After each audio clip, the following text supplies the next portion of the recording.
When MW2 released back in November, that was the only game I was playing. I played every single day with friends after work. I was even playing the game by myself, and these days I usually don't get invested in multiplayer games. I'm usually busy adulting, which is no fun, or playing single-player games in my free time.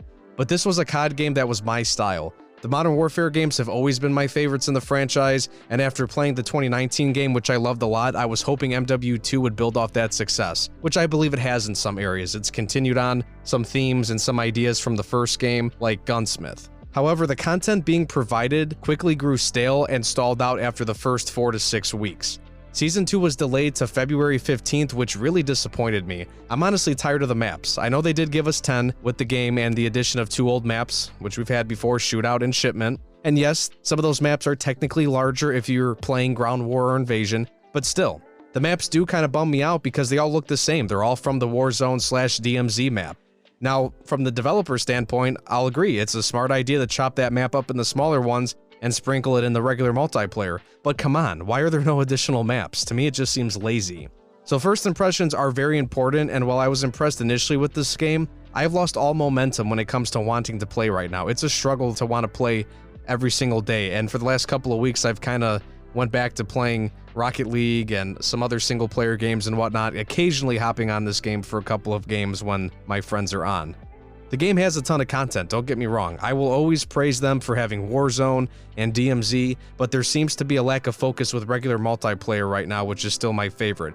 You know, it's been taking way too long to get updates and tweaks and patches to some of the issues with the game, and even when they announce the features and the updates and stuff coming to multiplayer and Warzone, it sure looks like a lot of it's going to be, their time and effort's going to be dedicated to Warzone and DMZ, which seems to need the most help, probably the most work right now, the most attention. Don't forget about the core game modes either when you're playing regular multiplayer, you know, kill confirmed, search and destroy, and things like that.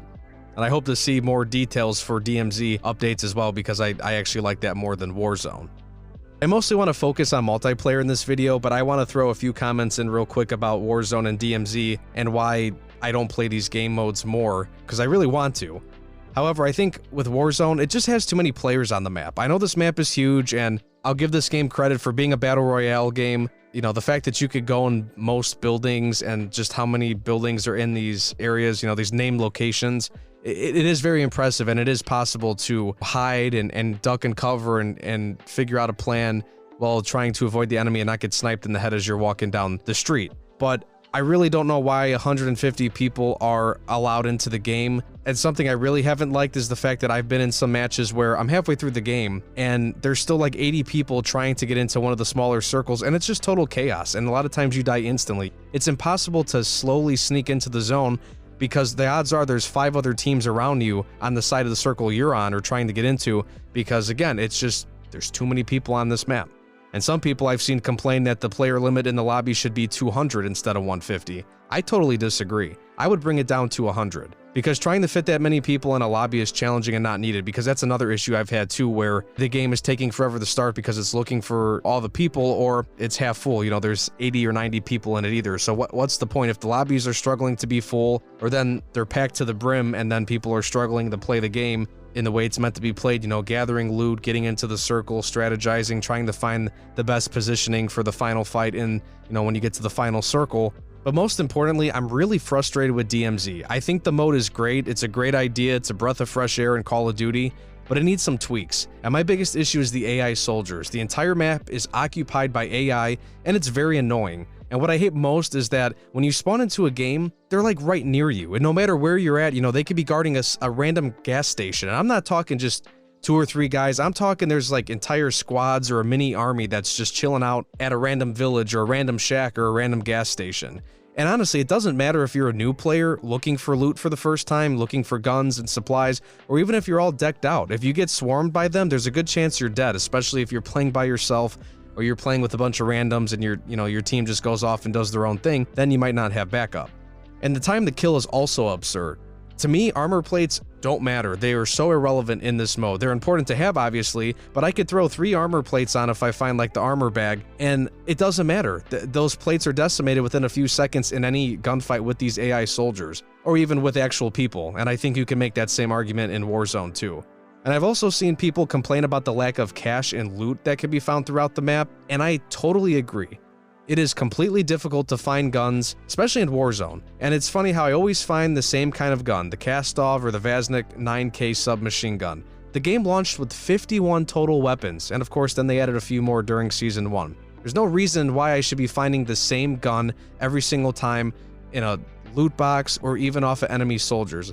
If you want to get more into talking about the rarity of the items, I can understand most of the weapons being found are common, especially in DMZ. Like, you have to work towards and you have to look for those rare special weapons that have, more attachments and things like that. And that's totally fine, but there's no reason why it should be the same submachine gun or same assault rifle in every single game.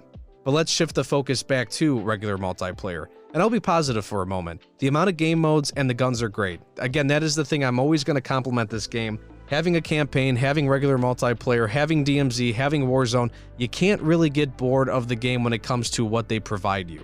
It's just really, what are you grinding for? The huge amount of camos and attachments to unlock is really cool, and I like the fact that I've played a lot of this game over the first 2 months it's been out, but I still have a ton of camos to go for. I still have a ton of attachments to unlock. And I really don't have a problem grinding out camos and leveling up guns until it comes to something like snipers or rocket launchers. That maybe I'll work on over time during different time periods. And a quick side note, the raid and the co-op missions were very cool too. I appreciated the fact that more co-op missions and the raid were added relatively quickly into the game.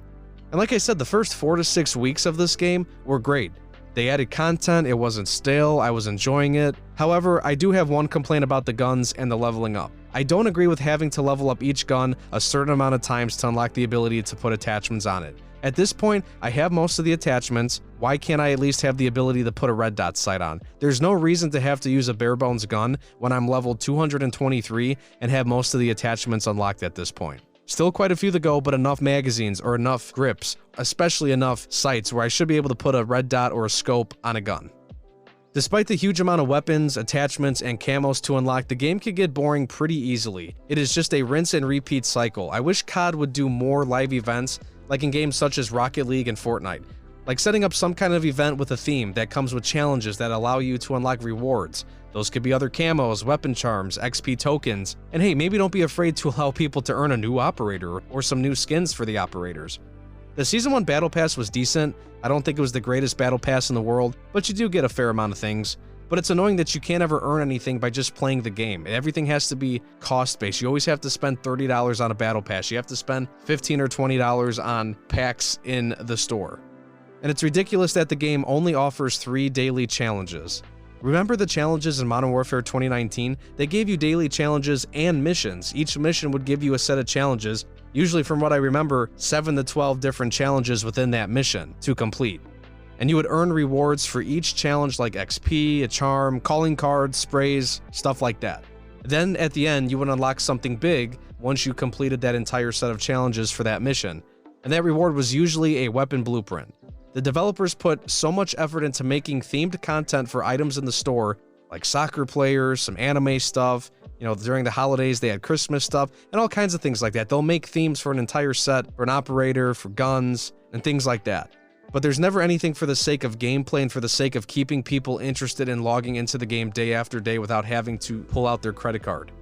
And honestly, I don't feel bad about being critical with this game, even though I actually enjoy it, because companies and their reliance on live service is why I'm so impatient for more, and I'm not the only gamer out there. I used to not want a new map after playing a game for 3 weeks. I used to not care, but that's expected nowadays, and that's just because we're promised a live service, we're promised that we're going to get stuff weekly, every season, every month you're going to expect a handful of different things here and there.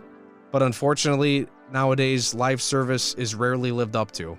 It's never really been lived up to, let's be honest. So Season 2 will be very important for this game. You don't want to end up like Halo Infinite or Battlefield 2042 where their player base drops off because of the lack of updates and new content. So I am eagerly awaiting Season 2 in hope of receiving some new content, some new updates and tweaks. Help motivate me to get back into this game day in and day out, whether my friends are on or not, to play game modes, to complete challenges, and keep unlocking things. So let me know down below your thoughts with the state of Modern Warfare 2. Be sure to like the video and feel free to subscribe. At least go check out some of the other videos before you make a decision. Quite a bit of content on there now. And also, I can be found on Twitter and TikTok at analyzethisyt. Thanks guys, take care.